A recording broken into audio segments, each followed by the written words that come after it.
bangko. Good morning. Ang dami absent ka. Ayan. Wala niyo po kayong makapili ng inyong maupuan. Ayan. At tayo po ay manalangin na. Ito po ay unang linggo ng buwan ng Agosto. Si Nanay Peli po kaya wala. Meron pong patay sa kanila. We will pray for them, no? And say condolence mamaya sa ating NTC. Actually, yung pamangkin po ni Tatay Chris yung namatay. Hello. Hello, ayan.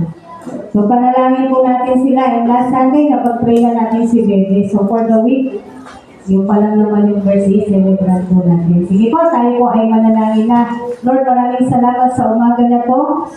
You are always the best and you are always special, Panginoon. Sabi mo sa iyong salita, mawala man ang lahat, pero nandiyan ka. Yun ang mahalaga sa amin. Nandiyan ka ng iyong salita, ang patuloy, Panginoon, na gumagabay at nagpapalakas po sa amin, Panginoon.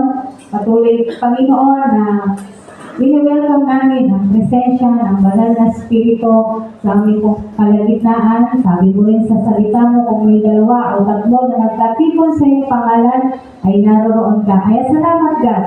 Kasama ka po namin dito, Panginoon. Yun yung mahalaga. Dahil ikaw po yung narito, ikaw yung kasama namin. At ikaw yung sinasamba namin, ikaw yung pinuntahan namin, ikaw yung pinupuri namin, ikaw yung dinadakila namin, Panginoon. Kaya nawa, simula pa kanina, naging kalugod-lugod na sa'yo yung mga ginagawa namin.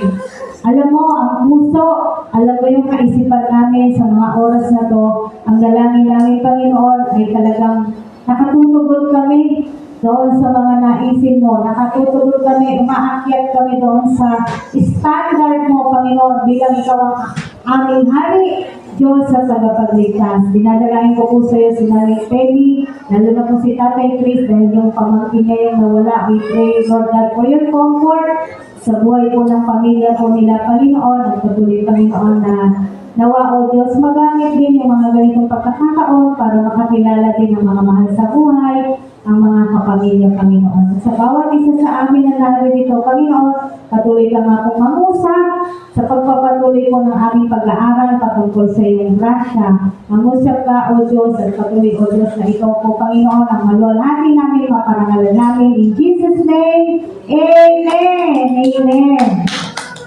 Amen. So sa pagpapatuloy po ng ating pag-aaral, patungkol po sa sola gracia or grace alone, dahil hindi po tayo natapos noong nakaraang linggo at pinag-usapan po natin maraming bagay, no? Kung paano ang biyaya ng Diyos ay bumubuhos sa atin araw-araw. Amen! Sabi nga, meron tayong tinatawag na general grace. Ano po yung general grace? Sa kasamaan mabuti, sumisikat ang araw. Sa kasamaan mabuti, bumubuhos ang ulan. Hindi naman pwede sa mabuti lang yung araw, sa mabuti lang yung ulan. Hindi po. Ganun po kabuti ang ating Diyos. Amen. Ganun po siya kabait. No? Ganun siya mapagmahal na Diyos. Ganun niya iniibig ang mga tao, lalo na po ang kanyang mga anak. Ang Diyos po natin ay hindi po siya isang bagay lamang na kung saan kapag merong kahilingan, mga nanalangin. Pag sinagot na, wala na, hindi na marunong magpasalamat. Yun po yung mga nakakalungkot. No? Kapag gusto ng biyaya, ibibigay ng Diyos ang biyaya, ay magpapasalamat nga, pero sa araw ng pagsamba, kung kailan dapat mong iparamdam sa Diyos ang pagpapasalamat, ay doon po nawawala ang mga tao. Amen. At doon nagdurugo yung puso ko. Imagine nyo, bawa, kayo, kahit sa taong usapan na lang diba? Binigyan kita. Bigyan kita pamasahe para makasamba ka. Iglesia. Inalingguhan, hindi ka sumamba. Ano kaya mararamdaman mo? Diba? Ang Diyos po, hindi siya robot na hindi siya nasasaktan. Kaya nga sinabi sa Biblia, do not grieve the Holy Spirit. Wag mong pighatiin. Sino ba ang banal na Espiritu? Ano ba siya? Diyos God the Father, God the Son, and God the Holy Spirit. At yun po yung nakakalungkot. The grace of God is always given to men. Pag-pray mo ako, pag-pray mo ako, pag-pray mo ako, pag pinag-pray, sinagot ng Diyos, wala na. Thank you Lord ka lang, at binigay mo na yung gusto ko, gagawin ko na uli ang gusto ko. Tama po ba? So, hindi nagiging maganda itong mga ganitong ano. Alam niyo po ba yung condition natin sa pagpapatuloy po natin sa ating pag-aaral? Nung nakaraan, ano dapat yung pinagpapasalamat natin sa Diyos? Aside from material blessings, financial blessings, ay ang spiritual blessings. Amen. Ito yung bagay o pagpapala na kailanman hindi mawawala. Bakit? Ito po ay spiritual. Balikan natin ang mabilis. Ano-ano yung mga yon? Ang pagpili sa atin ng Diyos, ang pagtubos sa atin ng Panginoon, ang pagtatatak ng Espiritu Santo. Lahat ng tunay na anak ng Diyos ay mayroon ng tatak. At ang tatak ngayon ay ang banal na Espiritu. Ngayon, bago yung mga bagay na yan, yung condition natin, alam mo yun, sabi nga, desperate condition po tayong mga tao. Bakit? Ano yung condition natin? Kung wala ang biyaya ng Diyos, ang condition natin, tayo po ay, masuwayin. Yun yung una. Ito yung pagpapatuloy na po, nagpapatuloy na po na tayo, no? So, ang mga tao po, kahit noong unang panahon pa, ang mga tao ay masuwayin na sa Diyos. Basahin po natin sa Ephesians chapter 2, verse 1. Buksan po natin ang ating mga Bible, Efeso 2:1. Ephesians chapter 2. Sabi po dito, kita niyo na po. Amen. Sabi po rito, once you were dead because of your disobedience and your many sins. Amen. Sabi po sa NLT version, once you were dead because of your disobedience and your many sins. Dati patay ka. Dahil sa napakarami mong kasalanan, dahil sa napakarami mong pagsuway, napakarami nating pagsuway, kumbaga lumihis po tayo talaga. Napalihis po tayo ng ating landasin sa Diyos. Yung daan na dapat natin pong lakaran, ay hindi po natin nilakaran. Bakit? Dahil po sa ating mga nagagawa at yung pangalawang condition natin na desperado na po tayo ay yung ating mga kasalanan. You know, the meaning of sin is missing the mark. We miss the mark. Amen po? Ano yung miss the mark? Pag sinabi ng Diyos ganito, pag inutos ng Diyos ganito, hindi po natin nagagawa, hindi nagagawa ng tao. Pero sino lumikha sa atin? Ang Diyos. Ngayon, paano tayo namumuhay? Hindi ba? Paano tayo namumuhay sa mundo na ito? Namumuhay ang mga tao, tayong mga tao, para sa ating mga sarili. Anong iniisip? Yung sarili ko, yung sarili ko, yung sarili ko, yung kailangan ko, yung kailangan ko, yung kailangan ko, yung wala ako. Diba? Ganyan po ang mga tao. Generally speaking, tayo rin naman po ganyan. Diba? Kaya nga yung condition natin dati, ganito po tayo dati. Amen? We are missing the mark because of our sins. Although God created us, ang Diyos ang lumikha po sa atin, ganun pa man, parang ganito kasi yan eh. Diba? Kung ikaw ay isang magaling na scientist, yung mga nakakalikha ng mga robot, paano nila pinoprogram yung robot nila? Diba? Kung ano gusto mong gumawa, yun yung gagawin ng robot. Tama ako? Diba? Kung ano yung gustong mangyari nung kumari, ako yung inventor, yun yung nakaprogram doon sa robot. So, pag sinabi mo sa robot na subuan mo ako, susubuan ako ng robot. At ngayon po, yung panahon natin, hindi mo naman distinguish minsan yung robot, saka hindi. Kasi ang galing-galing na ng mga tao, nakalikha na sila actually ng mga AI, di ba?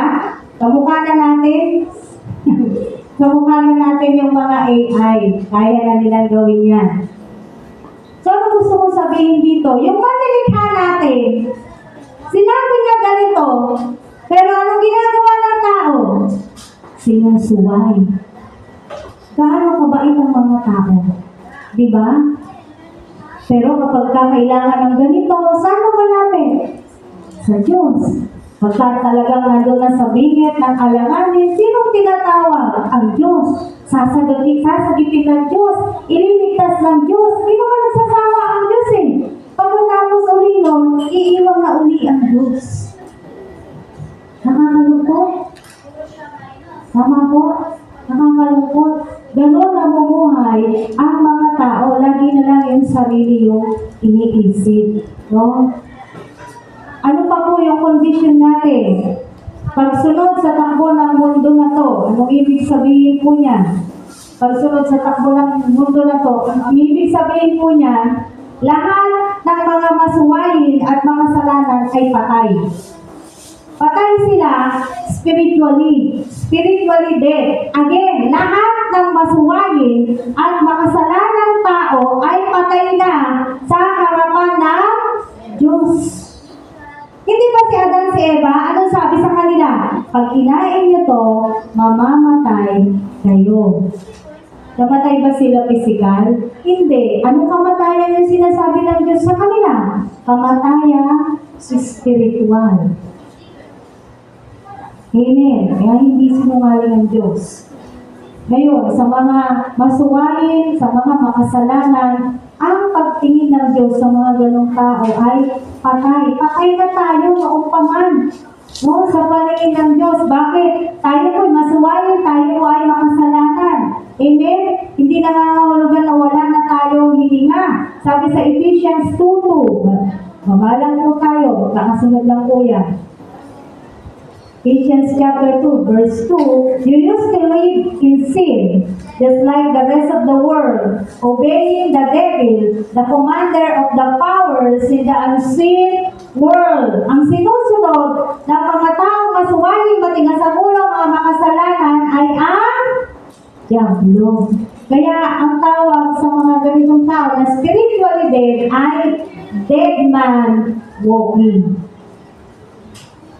Buhay sila physically, pero patay sila sa spiritual. Kahit ikaw yung pinakamayaman na tao sa mundo, pero wala kang Diyos sa buhay mo, ang tingin ng Diyos sa tao ganon ay dead man driving BMW. Eh ano kung may BMW ka, eh kung patay ka naman sa harapan ng Diyos. Patay ka naman sa paningin ng Diyos. Tama po ba? Bagaman buhay ka na maituturing. 1 Timothy 5:6, sabi po rito. 1 Timoteo 5:6. Nakita niyo na po.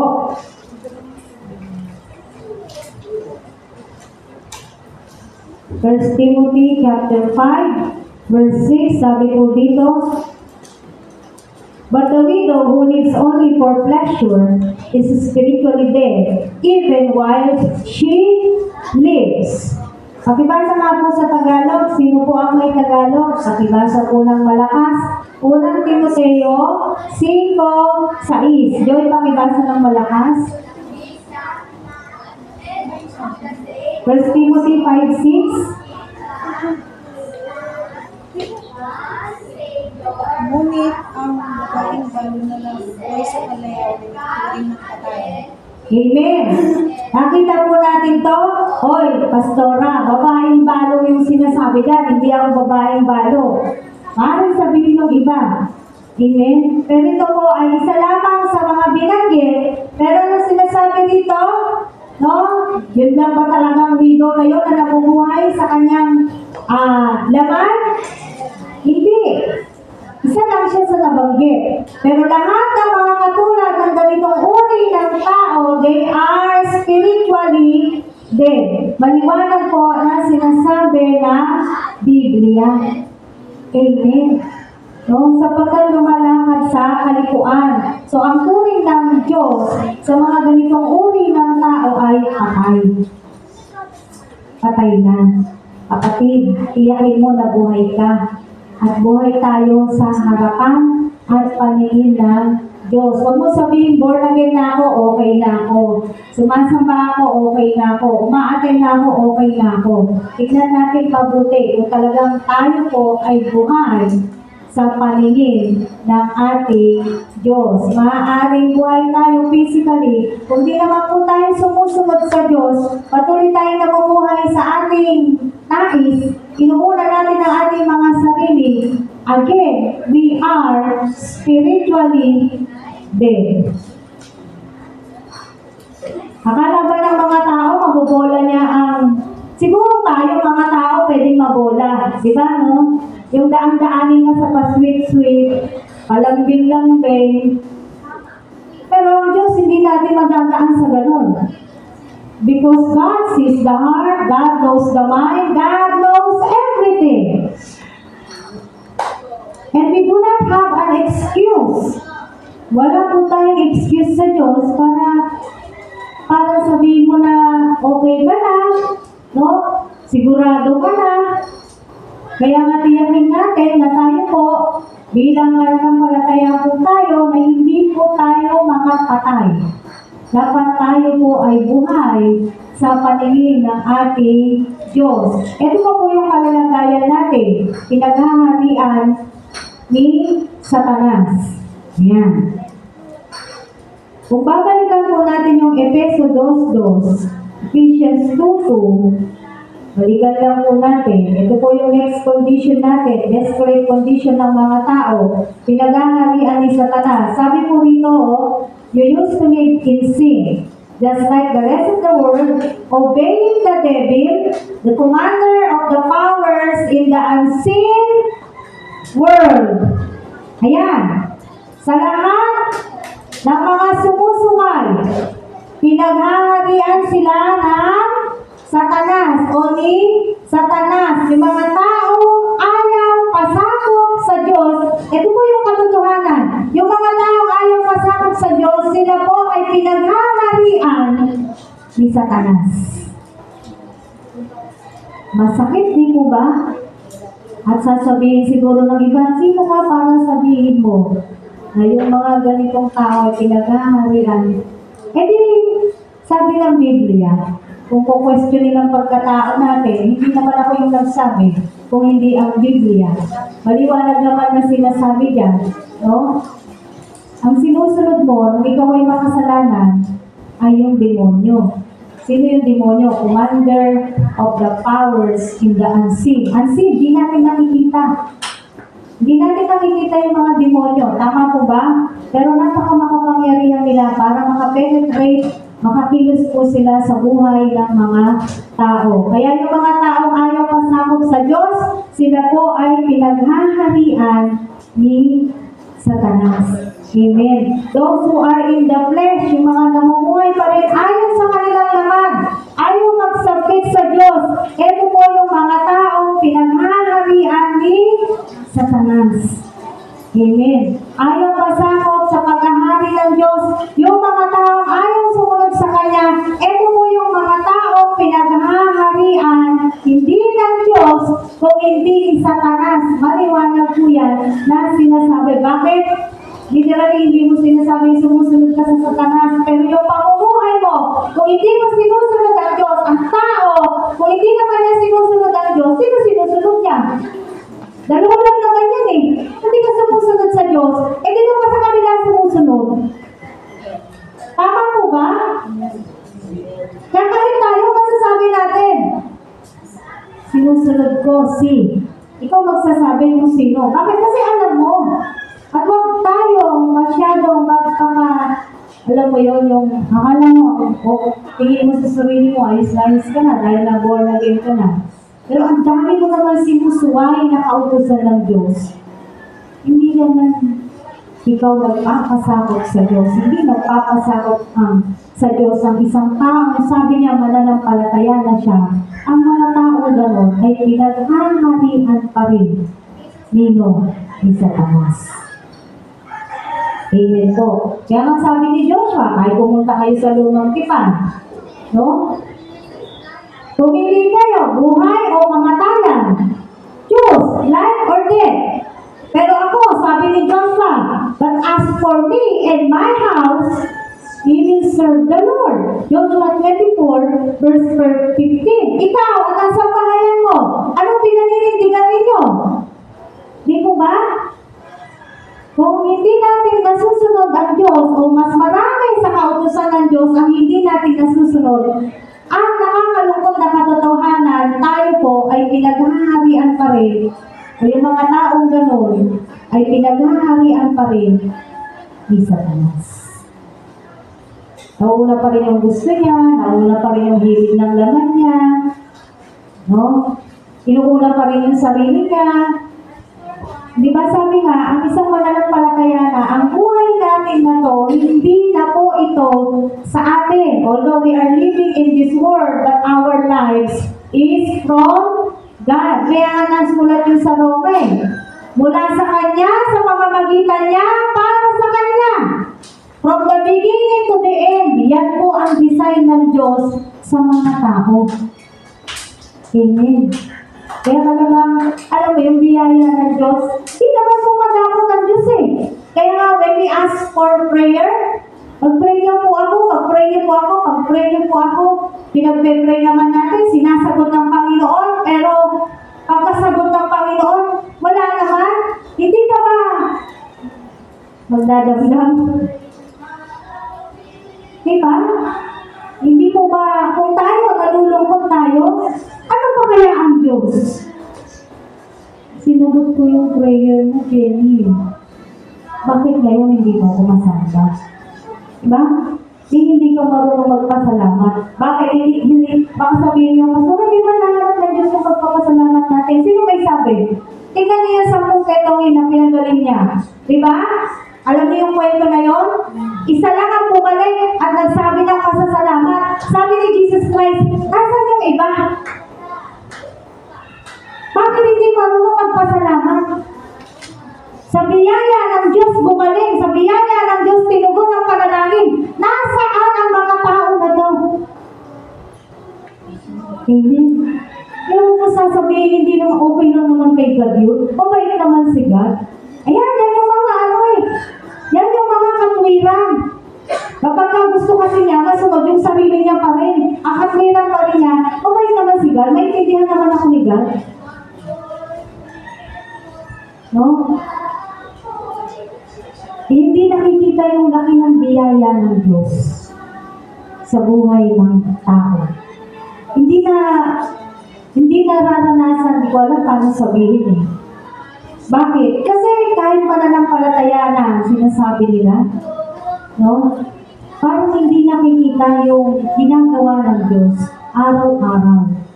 Yung himala ng Diyos, di ba? Yung himala ng Diyos sa buhay po natin araw-araw. Lalo na, may hiningi ka, ibinigay niya. Tapos pagdating ng oras na, siya naman yung dapat mong bigyan ng pasasalamat, wala ka. Anong klase ka naman nilalang? Para hindi mo ibalik sa Diyos yung pasasalamat. Again, we cannot mock God. Tayo, pwede tayong bulahin ng mga tao, pero ang Diyos hindi natin mabobola. Hindi nga tayo makakapagtago sa Kanya. Wala po tayong maililihim sa ating Panginoon. So whatever reasons na talaga namang pinalulusot mo lang ang sarili mo, it is not an excuse para ma-justify ka lang, no? Sa harapan ng mga tao. Aaring ma-justify ka sa harapan ng tao, pero you are not justifiable in front of God. Dahil hindi nga po natin siya manuloko. Amen. Ang gusto natin sabihin dito, sa laki ng biyaya po ng Diyos, dapat yung mga nararanasan natin, yes, hindi naman talagang masarap ang buhay. Kasi nga, may mga problema po tayo di ba? Pero hindi po tayo pinababayaan ng Diyos Amen. Yun nga yung pinag-aaralan natin sola gracia, yung biyaya ng Diyos. Kahit kailan, hindi po nahuli ang biyaya ng Diyos. Kahit kailan, hindi po nagkulang ang Diyos sa pagbibigay ng kanyang biyaya. So, sabi nga sa Romans 8:17, buksan po natin, Roma 8, 7:8. Romans chapter 8, verse 7 to 8. Sabi po dito, for the sinful nature is always hostile to God. It never did obey God's law, and it never will. That's why those who are still under the control of their sinful nature can never please God. Kahit kailan, kung ang tao ay under pa siya ng kanyang sinful nature, sinasabi dito sa Roma 8:7-8, you can never please God. That person can never please God. Amen. No? Yan po ang sinasabi sa atin sa Roma 8:7-8. Ano pa po yung condition natin? That we are already desperate aside sa pinagaharian ni Satanas? No? Pamumuhay ayon sa sariling kagustuhan. Balik po tayo sa Ephesians chapter 2 and then verse 3 po tayo. Pamumuhay ayon sa sariling kagustuhan. Ephesians 2:3. Sabi po dito, all of us used to live that way, following the passionate desires and inclinations of our sinful nature. By our very nature, we were subject to God's anger just like everyone else. Nakita po natin yan? By this very nature of ours, we are subject to God's anger just like everyone else. Ephesians chapter 2 verse 3. Lahat po tayo subject saan? Sa poon ng Diyos. Simula't-simula pa, alam natin na dapat ang makakaranas ng poon ng Diyos ay hindi si Jesucristo, kung hindi tayo. Kasi si Jesucristo, wala namang kasalanan yan. Sino makasalanan? Ang mga tao, tayo mga tao. No? Pero kung sa hanggang ngayon, ay doon ka pa rin sa sinful nature na mumuhay ang isang taong ganyan. Although dito past tense na dapat hindi, dati, ganun ka, sabi niya, di ba? All of us used to live that way. Pero ang tanong, talaga bang past tense na to sa'yo? Past tense na to sa atin? Past tense na to sa mga mananampalataya? Talaga bang dati, namumuhay tayo dati, ayon sa ating sariling kagustuhan? Kumusta ka ngayon? Namumuhay ka pa rin ba ayon sa sariling kagustuhan mo? O ayon na sa kalooban ng Diyos? Kasi past tense na to bilang mananampalataya, dapat nandito na tayo doon sa past. Dati, ganito tayo. Amen. Dati. So kung ang tao hanggang ngayon namumuhay pa rin sa kanyang sinful nature, it is subject to that person are subject to God's anger. Kaya hindi na tayo magtataka bakit may mga nangyayari na minsan hindi natin gusto mabalitaan, nangyayari sa mga tao yung ganito. Why? Namuhay sila sa sarili nilang kagustuhan And they are subject to God's anger, sa poon ng Diyos. Tama po ba? No? Tayo po, ang mga tao, kasi tao pa rin naman po tayo. No? Tanungin mo yung sarili mo, ikaw ba ay kalaban na ng mundo? Pag sinabi natin mundo, yung sistema ng mundo, hindi yung mundo na nilikha ng Diyos. Kung hindi yung sistema ng mundo. Ikaw ba ay kalaban na ng mundo? O isa ka pa rin sa doon sa umaayon sa takbo ng mundo na ito. Kahit Kristiyano ka na, ay umaayon ka pa rin sa takbo ng mundo na to. Kapag gano'n, namumuhay ka pa rin ayon sa sariling kagustuhan. Ay, ngayon, ano na lang, yung pagtatato ngayon, design na lang. Kaya okay lang, magpatato. Kasi okay naman Ano na lang naman, ang simple naman ng tattoo ngayon, ano na lang. Ito yung mga ano ng tao ngayon. It's an expression. No? Na-express na lang naman daw nila yung sarili nila. Kaya okay lang yung mga ganyang bagay. Okay lang gawin ang mga ganitong bagay. Pero kanino ba kagustuhan nyo? Kagustuhan ba ng Diyos yun? Kagustuhan pa rin ng Amen. No? So, sa tayo mga tao, napakadali po nating sundin what's in the world. Pero napakahirap sundin ano yung sinasabi ng Diyos. Tama, mali. Pagdating sa sinasabi ng Biblia, ang hirap. Sa totoo lang, mahirap yan. Pero tingnan mo, kung sinasabi ng mundo, kahit di mo nga sabihan ginagawa eh. Pero sabihin mo, sabi ng Biblia, ganito, hirap yan, sis. Hirap yan, kapatid. Wala pang kagagawa niya, kapatid. Eh kung wala palang makagagawa ng mga inuutos ng Diyos, ba't pa ito sinulat? Naisip niyo mo ba yun? Ba't pa ito binigay? Ba't pa ito inutos? Kung wala palang makasusunod, bakit pa ito binigay sa tao? Sa tingin niyo ba, hindi alam ng Diyos yung ginagawa niya? Kaya nga nung nagkatawang tao siya, pinakita na lahat na kayang pagtagumpayan ng tao ang kasalanan. Hindi ba hindi siya nagkasala? Ikaw ba naman yung batok-batukan? Ikaw, Evelyn, batukan kita na walang dahilan, bayad ka? Si Kristo, ano bang kasalanan niya para batok-batukan siya dura-duraan? Anong kasalanan niya? Wala!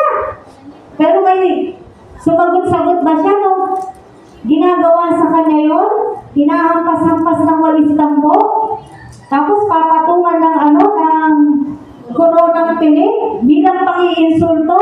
Kasi sabi sa kanya, di ba sabi mo, hari ka ng mga Hudyo? Ayan.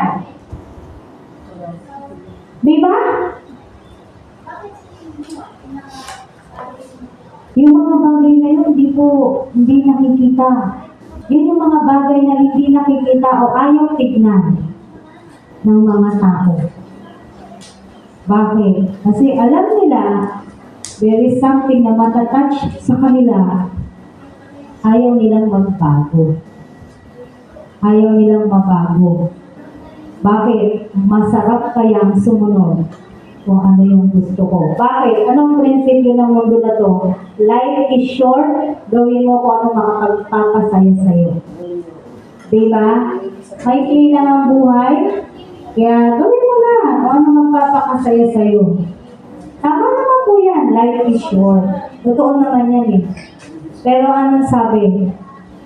Eternity is long. Although yung buhay dito maikli, pero yung walang hanggan nga yun eh. Yun ang magiging kapalit nun, mga kapatid. Yes, mag-enjoy ka dito sa mundo na to, pero ang magiging kapalit ay yung walang hanggan na pagdurusa. Siyempre, hindi mo pipiliin yun. Hindi mo gugustuhin ng tao yun. Pero, dahil hindi sumusunod sa Diyos, no? Namumuhay ayon sa sariling kagustuhan, saan sila patungo? Doon sa paparusahan. Hindi ba marunong maawa ang Diyos? Hindi ba siya nahahabag? Wala ba siyang biyaya? Ito nga yung pinag-aaralan natin eh. Our God is full of grace. Our God is full of mercy. Our God is full of love. Pero again and again, hindi po siya Diyos na uto-uto. Amen. Hindi rin siya Diyos na pwedeng bula-bulahin. Hindi rin siya Diyos na pwede mo sabihin lagi na mabait naman si Lord, maiintindihan naman ako ni Lord. No? Darating ang araw pagbabayaran. Sa ngayon, kung hindi pa natin nakikita, darating ang araw pagbabayaran ng mga tao na patuloy na sumusuway sa Diyos kung ano yung kanilang pamumuhay ayon dito sa mundo po na ito. Hindi po yung galing sa akin. Galing po yan sa Biblia. Amen. So, ganyan po yung condition natin. We're very desperate. Biro mo. So, kaya tayo mga mananampalataya na, sabi natin, again, hindi na po tayo dapat mabubuhay ayon sa sarili nating kagustuhan kasi yung buhay natin na to, yung lakas po natin na to ay dapat ginagamit para sa Diyos. Kaya nga, kahapon pagod tayo, tama? Oo, pagod tayo, pero hindi magiging rason nyo para hindi ka sumamba sa Diyos. Bakit? May buhay ka pa ngayon eh. Titigil ka lang pagka hindi ka nahihinga. Amen. Di ba mabiyaya pa rin ng Diyos? Gumising pa rin tayo ngayon? Di ba mabiyaya ang Diyos? May lakas pa rin tayo ngayon? Di man maganda yung nararamdaman mo, pero still nakatayo ka pa rin. Amen? Napakabiyaya. Yun yung sabi nga, those grace of God na hindi nakikita ng mga tao. Bakit? Patuloy pa rin sa hinahanap at gusto makita ng tao ngayon kung ano yung physical, tangible, na himala na gustong makita sa Diyos. Hindi, araw-araw naghihimala ang Diyos. Araw-araw nagpapala ang Diyos. Araw-araw nagbubuhos ang Diyos ng biyaya. Ayaw lang nating saluhin. Bakit? Kasi ayaw mo yun. Ayaw ng tao. Diba? O mag-serve ka. Anong tingin nila pag nagse-serve sa Lord? Hindi pagpapala yung pagtingin nila sa ministeryo. Ang tingin ng tao, pagdating sa ministeryo, naku, dagdag trabaho, hindi ko yan sasaluhin. Iiwas. Kaya parang alam niyo yung larong kung may bumabagsak na ganyan, tapos pag gusto, sasaluhin. Ayaw ko yan. Totoo po yan. Amen. Pero again, mabiyaya po yung Diyos natin. Meron pong mensahe ng kapag-asahan. Buksan po natin isa. Tingnan pa rin tayo sa Ephesians chapter 2, verse 4 to 5. Sabi po rito, Ephesians chapter 2, verses 4 to 5. But God is so rich in mercy. Ganda, But God is so rich in mercy, and He loved us so much, that even though we were dead because of our sins, He gave us life when He raised Christ from the dead. It is only by God's grace that you have been saved. Ephesians 2, 8 to 10. Yan po yung main verse natin. Verse 6, hanggang verse 5 lang, sorry. So yung sinasabi ng Panginoon sa atin, napakaganda, di ba? But God is so rich in mercy, and He loves us so much, that even though we were dead because of our sins, He gives us life when He raised Christ from the dead. It is only by God's grace that you have been saved. Wala na tayong na-contribute kay Jesus Christ for our salvation Wala. Si Jesus lahat ang gumawa. Pero napakamabiyaya ng Diyos. Sabi nga rito, God is so rich in mercy. Para Para mahalin tayo at bagamat patay tayo dahil sa ating mga kasalanan, binigyan tayo ng buhay sa pamamagitan ng ating Panginoong Jesucristo. Yun po yung kapag-asahan po natin. At kung babalikan natin yung main verse natin, for by grace, you have been saved. Tama po ba? Sa NLT version, God saved you by His grace when you believe. And you can't take credit for this. It is a gift from God. Kaya wala tayong magmamalaki sa Diyos Kasi galing sa Kanya po lahat-lahat nitong ating kaligtasan at yung mga biyaya na yan ay galing din po sa Diyos. Amen. Ganyan po tayo niligtas sa napaka-desperadong kondisyon po nating mga tao. Ganun po tayo inabot ng ating Panginoong Jesus. Kaya dapat maging malinaw sa bawat isa sa atin, sa mga tao, maging malinaw sa ating lahat, na tayong nakaranas na tunay na kaligtasan mula sa ating Diyos ay inaatasang mamuhay ng naaayon sa kaligtasan tinanggap na po natin. Anong sabi sa Thessalonica? Be holy, for I am holy. Diba? Magpakabanal kayo. Mamuhay kayo ayon sa kabanalan. Ano pa bang gusto niyong pangungusap? Pero iisa lang naman ang kahulugan niya. Magpakabanal, mamuhay ayon sa kabanalan, sumunod sa Diyos. Bakit? Niligtas ka ng Diyos, ikaw at ako, kaya nararapat lang ang buhay natin na to at yung pamumuhay natin ay naaayon doon sa kagustuhan ng nagligtas sa atin. Kumbaga sabi niya, niligtas na kita eh. Wala ka na dyan sa kasalanan, wala ka na dyan sa kasamaan. Tama po ba? No? Ang gusto ko, susunod ka sa akin. Ayan. Obedience is better than sacrifice. Sabi sa lumang tipan. Saan ba makikita yon? Ang pagsuway sa Diyos ay parang pangkukulang. Sa Samuel ba yun? Nabasa niyo na po ba yun? Kapag masuwayin ang tao sa Diyos, ang katumbas doon, yung pagiging matigas sa ulo, ay pangkukulang. Parang, di ko dala yung Tagalog Bible ko. Sino nakakaalala po nun? Ay, alam ko sa Samuel yun. No, sige po, pag makita natin, no po. So, hindi po tayo tinawag, hindi tayo niligtas ng Diyos para lang pagkatapos nun, bumalik lang tayo sa dati nating pamumuhay. Kung gano'n po yung gagawin natin, hindi ka tunay na naligtas, kung hindi, nagpapakita lang tayo ng palabas. It's just a show. Eh, hindi naman tayo artista para gawin po natin yung mga bagay na yan. Amen. So, ang bawat isa po sa atin, sasabihin niyo, siguro maraming naisip niyo, ano yung required? Na dapat mabuhay ayon sa gusto ng Diyos. Alam niyo yung sagot? Oo. Bakit hindi? Eh, Diyos siya. Nilikha lang tayo. Nilikha siya, nilikha lang tayo. Alam mo ba sa isang pitik, kaya tayong tanggalin ng Diyos?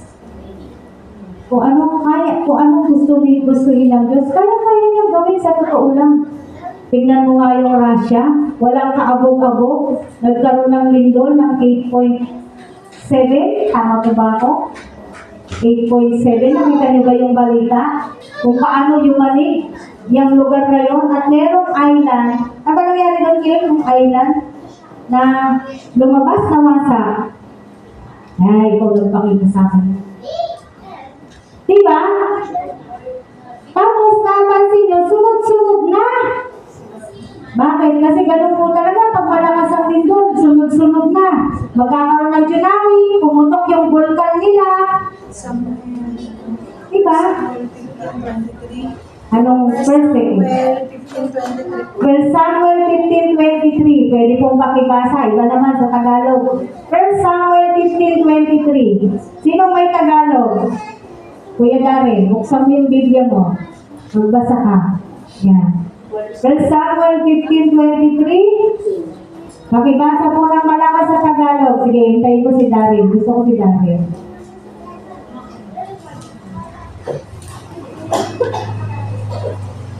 Pagkasuway sa kanya ay kasisimanang pangkukulang. Nakilasan ng ulit tulad ng pagsambang ng siya. Pagkasinuway ng siya, may aasin ko sa pag-ibig na kayo ng mayo. Yan, ano sabi? Ang pagsuway sa kanya ay ano daw? Singsama ng pangkukulang. Eh, kung gano'n pala, maraming mangkukulang. Diba? Baka akala natin, no? Kung iintindihin niyo po yung sinasabi, ang pagsuway sa kanya ay kasing sama ng pangkukulang at ang katigasan ng ulo ay tulad ng pagsamba sa Diyos-Diyosan.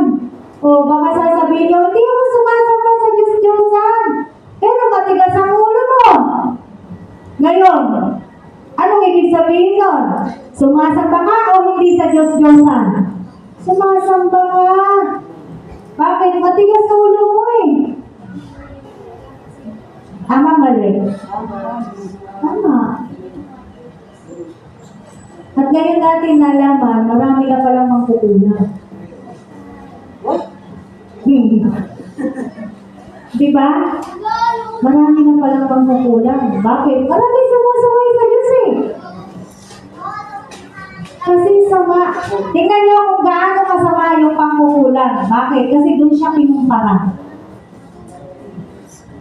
Kaya pag sumusuway tayo sa Diyos, isip-isipin natin to. Isa ka na palang witch. pag tayo po'y sumusuway sa Diyos. Kaya nga sinasabi po sa atin, pinapaalalahanan po tayo, binigyan na po tayo ng buhay ng Diyos sa pamamagitan ng Panginoong Hesus po natin. Kaya sabi, mamuhay po tayo ayon sa kalooban, ayon sa kagustuhan ng Diyos, hindi po ayon sa kagustuhan po natin. Kailan po tayo itiniraga ng Diyos para sa paggawa ng mga mabubuti? Again, pag sinabi po natin mabubuting gawa, hindi yung matulungin ka, mabuting gawa yun. Pero yung sinasabi ng Biblia, mabubuting gawa, ikaw ay naglilingkod sa Diyos. Amen. Sa napakaraming kaparaanan, nag-evangelism ka, nagba-Bible study ka, no? Naglilingkod ka sa iglesia, nagbabahagi ka ng salita ng Diyos. Ito po yung mga mabubuting gawa na sinasabi ng Biblia. Kasi yung pagiging mabait, matulungin, dapat na talaga yan. Bilang output ng isang tunay na mananampalataya, dapat ganun na yung makikita sa mga pamumuhay po natin. And then yung mabubuting gawa na to, na itinalaga tayo ng Diyos para sa mabubuting gawa. Kailan tayo itinalaga ng Diyos para sa ganyang gawain? Matagal na, simula nang kumilala ka sa Diyos. Tinalaga po tayo ng Diyos para sa mabubuting gawa. Ngayon, tanungin mo yung sarili mo, gumagawa ka ba ng mga mabubuti na naaayon sa Biblia? Amen. No? Sabi nga, bago ka pa sinilang, bago pa tayo lahat pinanganak, alam na ng Diyos eh. Bakit nakaplano na? Alam ng Diyos ang pangalan mo. Alam ng Diyos ito, si Jenny, pag lumabas to, maganda. Ay, walang kumibo. Hindi, ibig ko sabihin, alam niya na, yung kabuuan natin. Tama? Kaya hindi ba kayo humahanga sa Diyos? Ilang billion na ang tao sa mundo? Maraming magkakahawig, pero meron pa rin, wala talagang magkakapareho. Hindi ba kahanga-hanga ang Diyos? At tingnan niyo ba ito, nagpapatuloy yung panganganak. Araw-araw may pinapanganak sa mundo. Yung ba mga pinapanganak kamukha natin? Hindi. Ano kahawig? Yung kambal na talaga yun. Diba? Pero ang gusto ko sabihin dito, hindi ba ang galing ng Diyos? Ilang bilyon ng tao sa mundo, pero walang magkakamukha. Kasi talagang wala rin magkakapareho. Pag tinis sa mga DNA natin, magkakaiba tayo ng mga DNA. Gano'n siya kagaling? Kaya nga, kilala niya po tayo eh. So, bago pa man ang lahat ng bagay sa buhay natin, naitalaga na po tayo ng Diyos. Alam niya rin yung mga kakayahan natin. No? Bakit? Kasi siya nagbigay eh.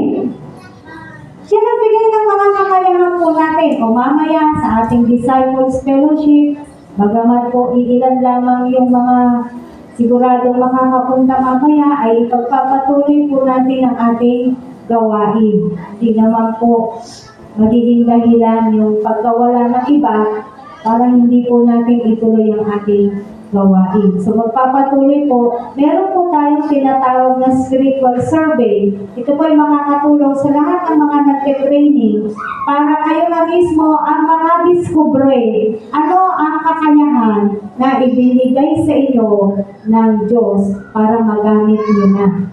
Amen. No? Kaya buong buhay natin, sabi nga, ay ibabalik natin ang ating pagpupuri nararapat para po sa ating Diyos. No? Sabi ng author ng libro na to, that's what we have that the world never gave to us. Alin, yung salvation. Can never give to us. Hindi rin mabibigay ng mundo yan. Therefore, can't take away from us. Hindi niya makukuha yung kaligtasan na yan na ibinigay na po sa atin ng ating Panginoong Jesus. Ngayon, paano po natin i-apply itong mga pinapag-aralan po natin bilang kailangan matutunan po natin i-apply yung natutunan natin grasya ng Panginoon na araw-araw niyang ipinagkakaloob sa ating mga tao, bad or good, nakakatanggap po ng biyaya ng Diyos. Amen. Kung yung kaligtasan na ay naibigay po sa atin ng Diyos, so ano pa ba itong mga bagay na to? Yung spiritual blessing na ibigay na po sa atin ng Diyos. In our part, in our side naman, ano naman po yung magiging tugon po natin sa biyaya ng Diyos na binibigay niya po sa atin araw-araw. Number one is worship. Worship hindi po yung pagkanta lang. Napag-aralan lang po natin sa training yan, ang dami pong kaparaanan na tayo po ay nakakasamba sa ating pong Panginoong Diyos. Amen. So bilang application o bilang pagtugon po natin sa walang sawang biyayang binibigay po sa atin ng Diyos, nararapat na ang tugon mo kapatid ay pagsamba. Amen. So ito po yung sinasabi. Sabi sa Ephesians 1:3, basahin po natin. Efeso 1:3, all praise to God, the Father of our Lord Jesus Christ, who has blessed us with every spiritual blessing in the heavenly realms, because we are united with Christ. Nakita po natin to, all praise to God. Lahat ng pagpupuri, kanino lang nararapat? Sa ating po, Diyos. Amen. No? At ano nga yung binigay niya sa atin, katulad ng tinuro natin ng nakaraang linggo, sabi ni Pablo, with every spiritual blessing in the heavenly realms. Why? Bakit ka mayroong spiritual blessings? Because we are united with our Lord Jesus Christ. Dahil po sa ating pakikipag-isa, pagkakaroon ng relasyon sa ating Panginoong Yesus, kaya natamo po natin yung spiritual na pagpapala na meron po tayo. That's why, in that case, we need to worship. Amen. Pagsamba inside and outside the church. Ano-ano nga po yung way ng pagsamba bukod sa pag-aawitan na pinag-aralan po natin sa training? Paano nga po ulit yung pagsamba? May mga nakakatanda ba? Sa bukwan yun? Ay. Pagbigay kayo ng isa. Giving. Yes. When we give to the Lord, nakakasamba po tayo. Pero, lilinawin ko lang, pag nagbibigay, masaya ang puso. Amen. Yung gusto mo, yung binibigay mo, talagang nasa puso't isip mo, Lord, para sa'yo. Again, hindi naman kailangan ni Lord yan. Pero bakit niya ginagawa at tinutos na tayo po ay magbigay for the operation of His church in this world? Maliwanag naman po yan na nakasulat sa Biblia. Giving, ano pa? Evangelism. So, pag nag-evangelize po tayo, hindi natin alam, sumasamba po tayo sa ating Diyos. Nakakasamba tayo. These are the ways of worship, di ba? So, giving, evangelism, ano pa? Ha? Ministry, paglilingkod, yung kalingkuran natin, dito po sa iglesia. Ministry, ano pa? Alam ko, pito yan. Tama ba? O kung di pito, anim. Nakakaapat pa lang tayo. Ano pa po? Yung pag-worship natin sa Panginoon. Bakit kailangan malaman natin to? Para lang sa ganon, no? Kasi madalas ang mentality natin, when we say worship, yung nasa ito lang, ito. Hindi po. No? Yung mga binabanggit natin, that's also the way of worship. Kaya nararapat lang na ibigay po natin yung pagpupuri sa ating Panginoon bilang pagtugon, no, sa mga biyaya ng Diyos sa ating pong mga buhay. Pangalawa, pangalawa maganda. Napagtugon po natin sa biyaya ng Diyos na walang sawa niya pong binibigay sa atin. Ito, sino gusto nito? Sufferings. Siyempre, walang magtataas ng kamay. Kasi suffering ito. Pero ang katotohanan ng isang tunay na mananampalataya, nagsasuffer. Yun po yung katotohanan. Tama po? No? Sabi nga, Although we have suffering in this world, lahat naman po tayo nagsasuffer. Whether we are suffering in our personal problems, we are also suffering in our ministry. Ilang iyak na ba yung nagawa natin? No? Kanina hindi na ako naiiyak. Mag-aalas 9 na nga, tatatlo pa lang kami nila TRC. Kami pala, ayan, si Joy, music team, tsaka si TRC. Dito, hindi na ako naiiyak. Darating ang darating.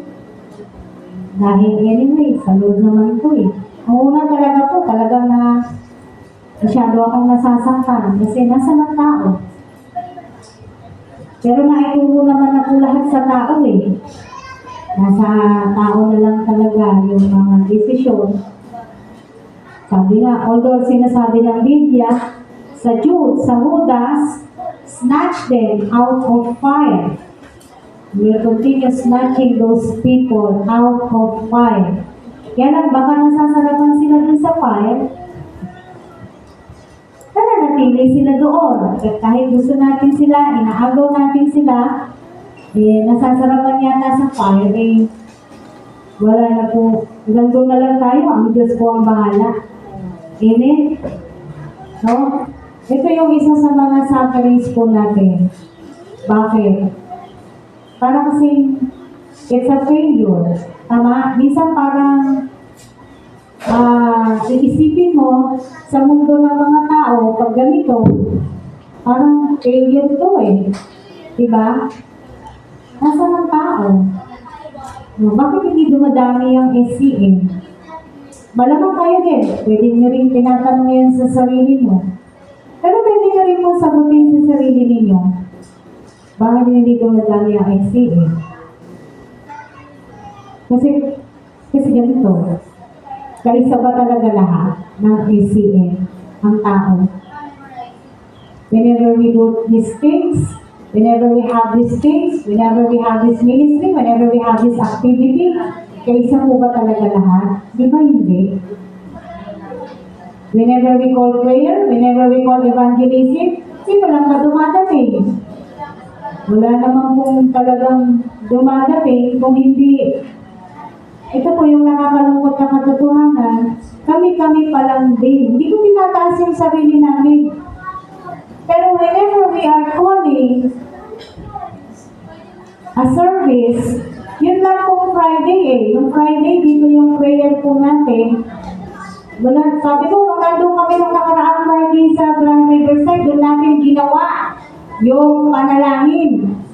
Para sabi ko, marami-rami doon, makakasama natin yung mga tao. Kami-kami pa rin. Sabi ko, saan na tayo lumayo? Tayo pa rin. No? Samahan niyo po kami. Samahan niyo po kami sa endeavor ng gawain ng iglesia. Ano sabi sa Corinto? Si Jesus Christ yung head. Tama! Sino ang kamay, ang paa, ang mata? Sino? Ang tenga? Sino ang katawan ni Kristo? Tayo! Sino yung gumagalaw? Katawan ni Kristo. Amen. Kaya madalas lagi ko sinasabi, hinahangaan ko po ang mga saksi. Totoo po yan. Noon hanggang ngayon, yung paghanga ko sa kanila hindi nawawala. Bakit? Nakaranas na kayo pag may nag-evangelize dyan mga saksi? Sama-sama sila. Nakita nyo na yung mga yan? Nakadamit ng maganda, take note, hindi mga nakachinelas yan.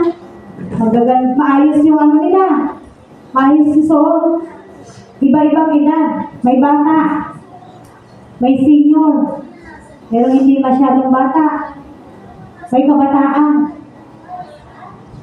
Kasama nila nagsasalita yung mga bata.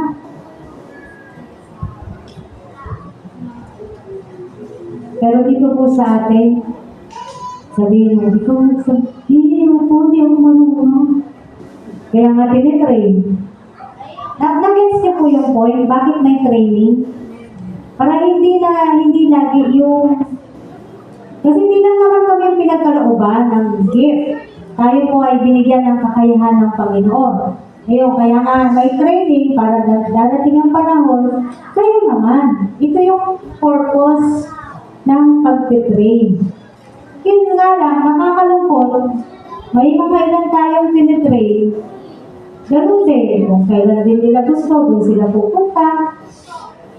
Pag may panahon, pag may oras, ganun din yung ginagawa. So, medyo mahirap. On our part, bilang mga nagtuturo, napakahirap po. Alam mo yung nakaranas na kayo ng bata kayo, yung manguhuli ka ng isda na maliit sa tubig. Paborito kong laguin. Eh, gaganyanin mo yung isda, ang hirap niyang, mga ganyan-ganyan ka na sa, kung gusto ko yan, napapasugsug ako sa tubig. Pero hindi mo pa rin mahuli-huli. Ganyan minsan yung mga tinitrain, ang hirap hulihin. Lahat na sinabi mo, Lunes, Martes, Miyerkules, Biyernes, Biyernes, Sabado, wala pa rin, anong araw? Lahat na rin ang oras, sinabi mo, wala pa rin, anong oras? Saan kami lalagay? Nakuha niyo po? It's very hard for us. Hindi kami nagre-reklamo. Kaya lang, paano mangyayari na tayo po ay manganganak? Kung sa ganitong bagay pala, hindi na po tayo magkaroon ng pagtatagumpay sa ating pong ginagawa. We are doing this disciples fellowship para makapagsama-sama lahat ng tinitrain, ma-relax, magkaroon ng kasiyahan, no? Magkaroon ng ugnayan sa isa't isa. Marami pa rin ang wala. Nasabi ko, active and inactive. Kailangan nandito kayo. Nag-alala ba sila kung makaka-attend sila o hindi? Hindi nila inisip, hindi nila inalala na kung absent sila o hindi. No? Kumbaga, parang minsan nakakalungkot ka lang din talaga.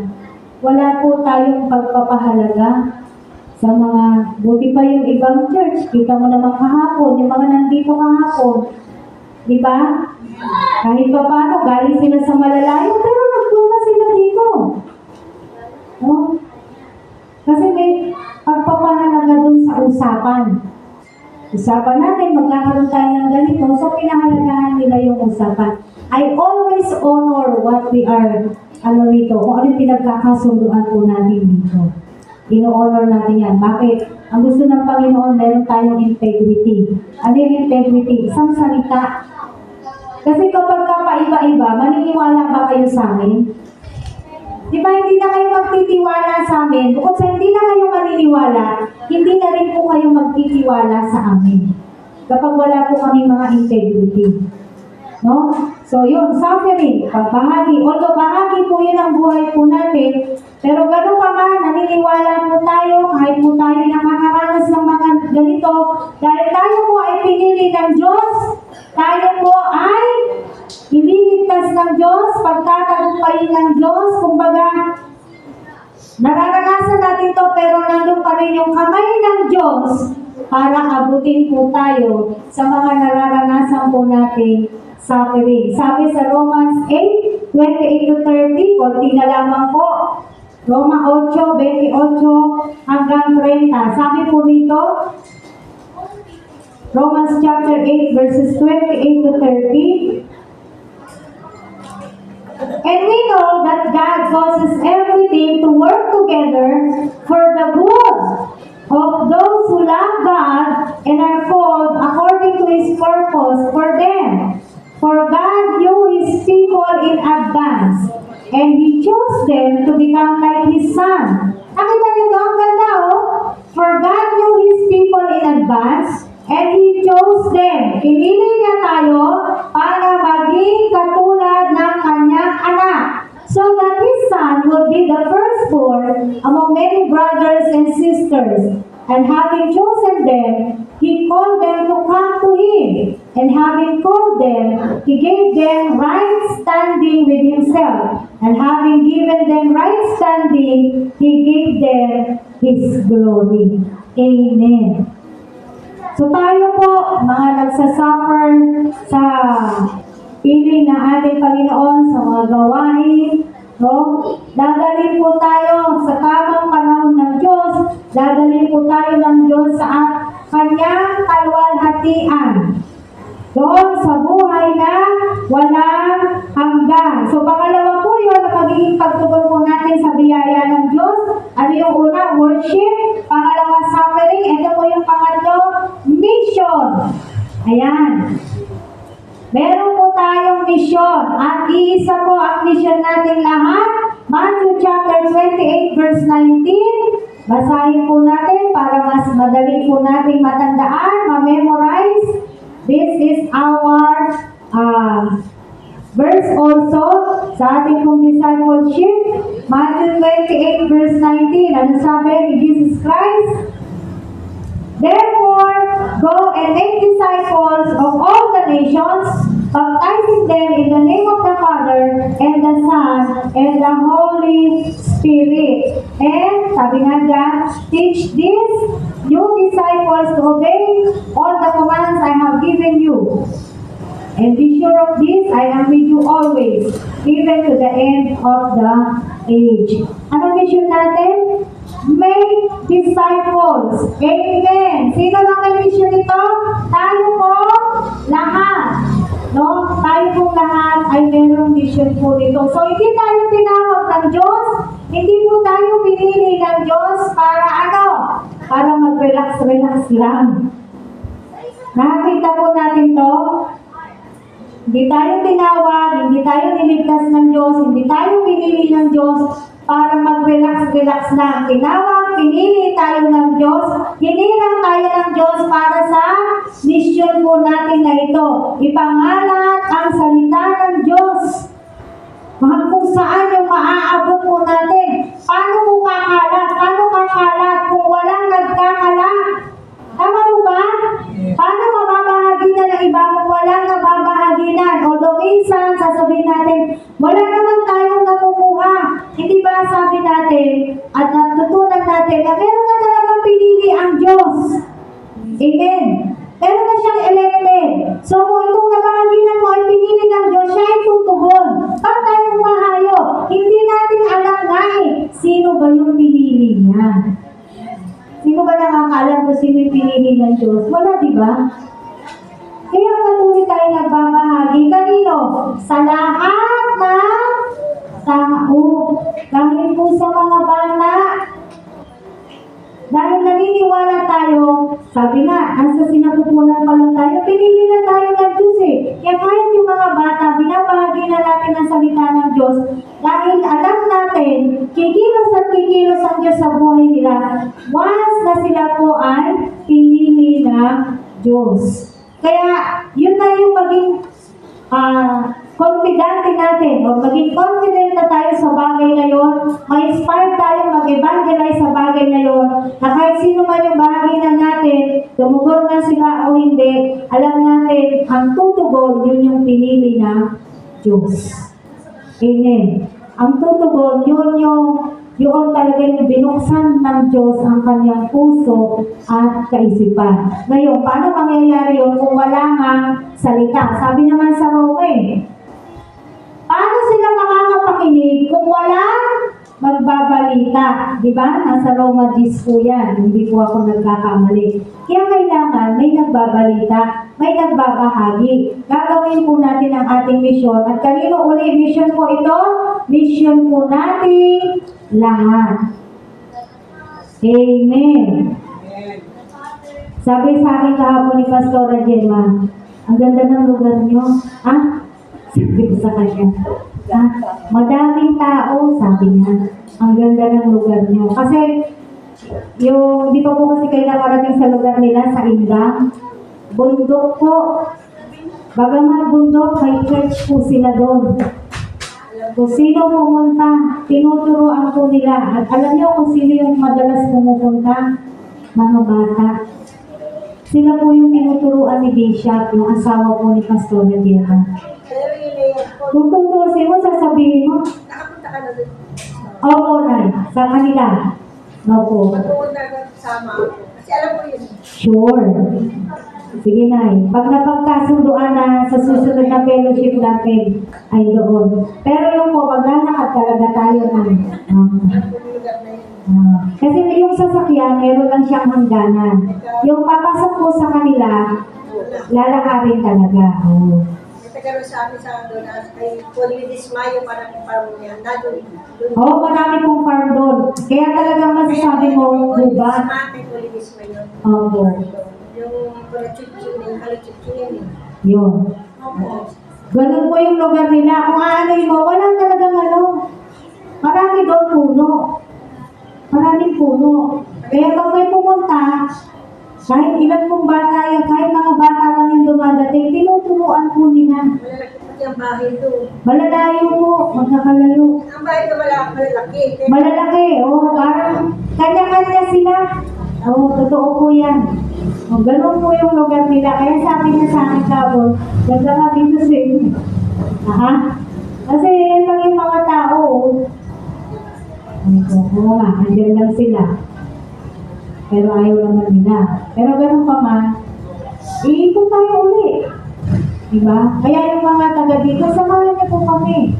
Kung hindi man po kami madalas nakakahayo po dito, kayo po yung maging representative ng iglesia para mag-invite ng mag-invite. Dumalo po sila dito sa ating gawain. Dahil yan po yung mission natin. Sana po, makatuwang po namin kayo kahit po sa ganong kaparaanan. Kayo na po yung mag-promote. Pag malaki nyo yung kung saan po kayo nabibilang na iglesia, i-promote nyo po ito. Uy, attend ka doon sa inaatinan namin. Yan, ganyan. Kayo na po yung magsasabi. Hindi man kayo makapagbahagi po talaga ng Word of God. Kung madadala nyo naman sila dito, syempre dito na po sila makakapakinig ng salita ng Diyos. Pero ginamit pa rin po kayo para sa ating gawain. Amen. So ito po yung mga magiging tugon po natin bilang panghuli. Philippians chapter 1 verse 6. Pilipos.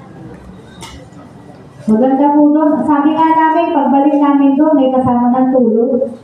Kasi nung pumunta kami doon, nabitin kami. Namulan pa.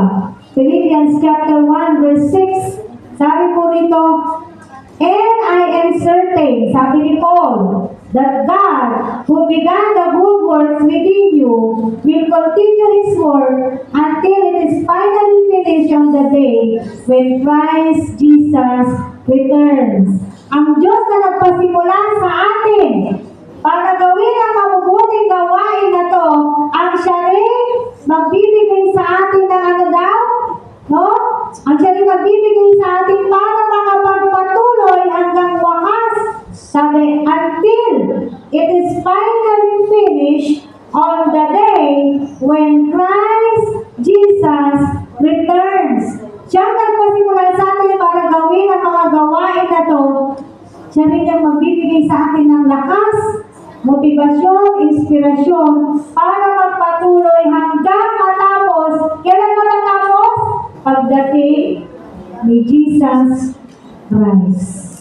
Yan na. Alam na natin ang sagot Kailan mo matatapos ang ministeryo na to?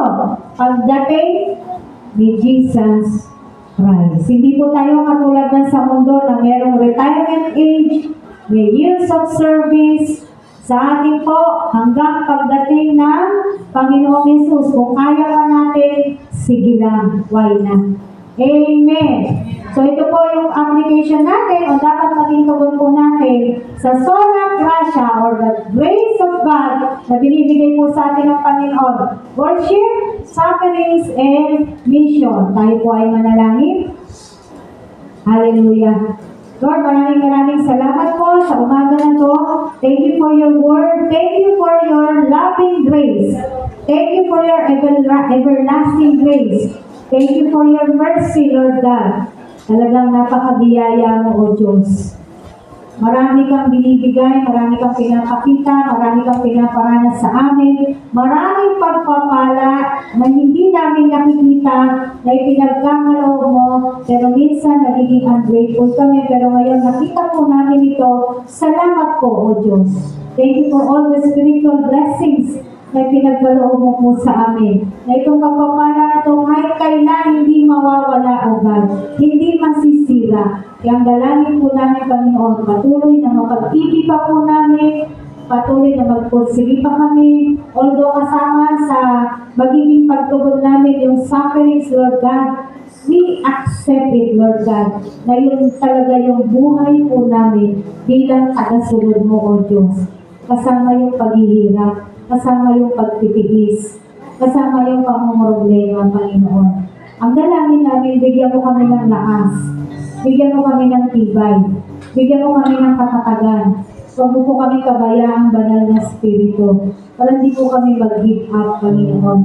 Hindi kami magsawa. Hindi kami mapagod, O Diyos. Kasi kung sa ganang sarili lang po namin, napapagod na po kami, Panginoon, nalulungkot na po kami. But thank you, Lord God. Lagi mong nire-renew itong kalakasang spiritual na pinagkakaloob mo sa amin. Again, thank you, nire-renew mo rin yung positive na pagtingin namin, outlook namin. Na kapag ikaw yung pinaglilingkuran namin, Panginoon, whatever we are experiencing, kahit hindi magaganda, naniniwala kami, in the end, meron itong magandang bunga, Panginoon. Kaya salamat po, O Diyos. Salamat, Panginoon, para kasi patatagin mo kami, Panginoon, nawa, up to the end of the age, hanggang sa iyong pagdating.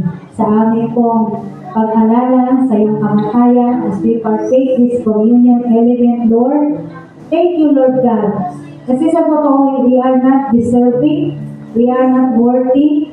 Kaya evaluate ourselves, Lord. Examine ourselves, Panginoon. Hindi kami perfecto. Marami kaming pagkukulang, marami kaming kahinaan, O Diyos. Marami kaming kasuwanan. Maraming pagsuway, Panginoon, na nagaganap namin, Panginoon, sa buhay na ito, kahit mga mananampalataya na kami. But again, thank you. Kasi yung pang-unawa mo, pag-ibig mo, hindi nagmamaliw, napakalaki, hindi namin masukat. Kaya salamat, Lord God, sa pagkakataon na makapag-partake po kami ng communion elements na ito, O Diyos. Thank you for your life. Thank you for the cross. Thank you for the grace, Lord God. Hallelujah. Bless this communion elements. Amen. Hallelujah.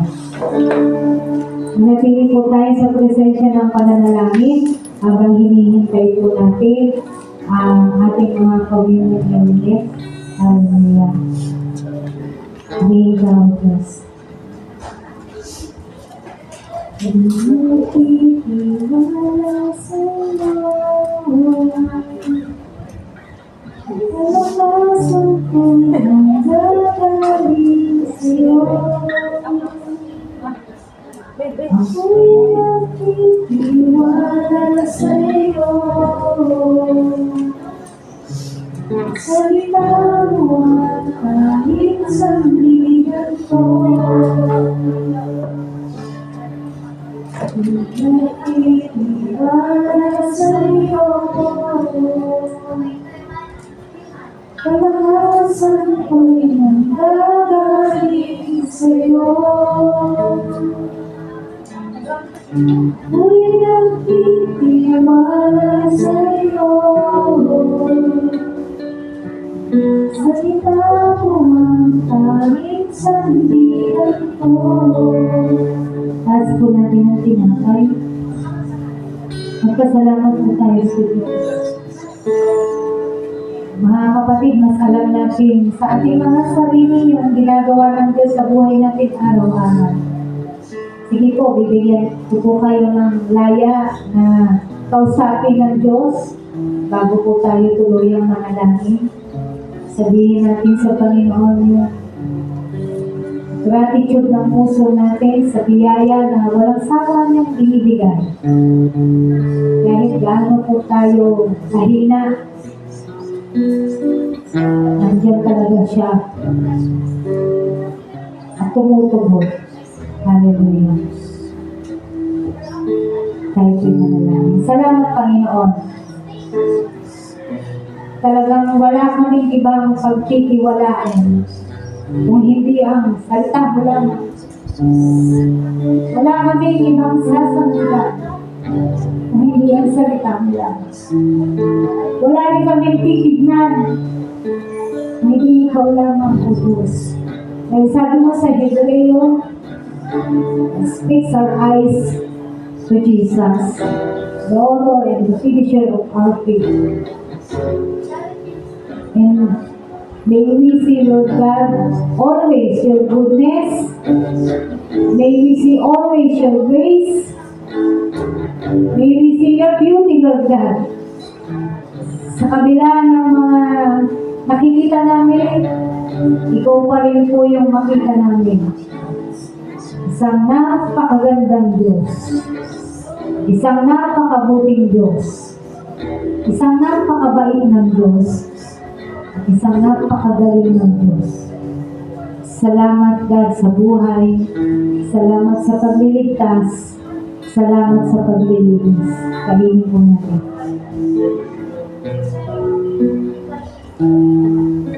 Ganon din kami noon sa katas ng ugas na to. Salamat sa kalinisan na pinagkaloob mo po sa amin. Salamat sa paghuhugas mo po sa amin. Salamat sa pagpili mo sa amin, O Diyos. Salamat sa pagkahirap mo po sa amin. Salamat, O Diyos, sa pagtawag mo po sa amin. Ang dami-daming tao, pero isa kami sa pinili mo, isa kami sa tinawag mo, isa kami sa hiniram mo. Yung katotohanan pa lang ngayon, dapat ang tao maging mapagpasalamat na sana sa iyo. Kaya salamat, Panginoon. At sa marami mo pang kinaranas sa pag-ibig, pagpapala, pagtugon sa mga panalangin po namin, O Diyos. Salamat po, God. Lord, ang puso namin, lagi mo po itong linisin. Ang isip namin, lagi mo po itong sakupin.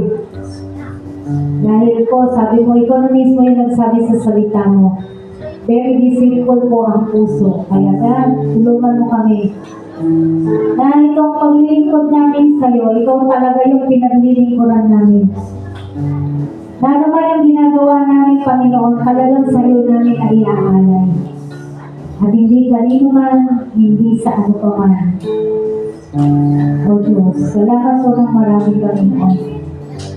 Thank you again for the salvation na regalo ipinagkaloob mo po sa amin. Hindi mo na. Hallelujah. Lord.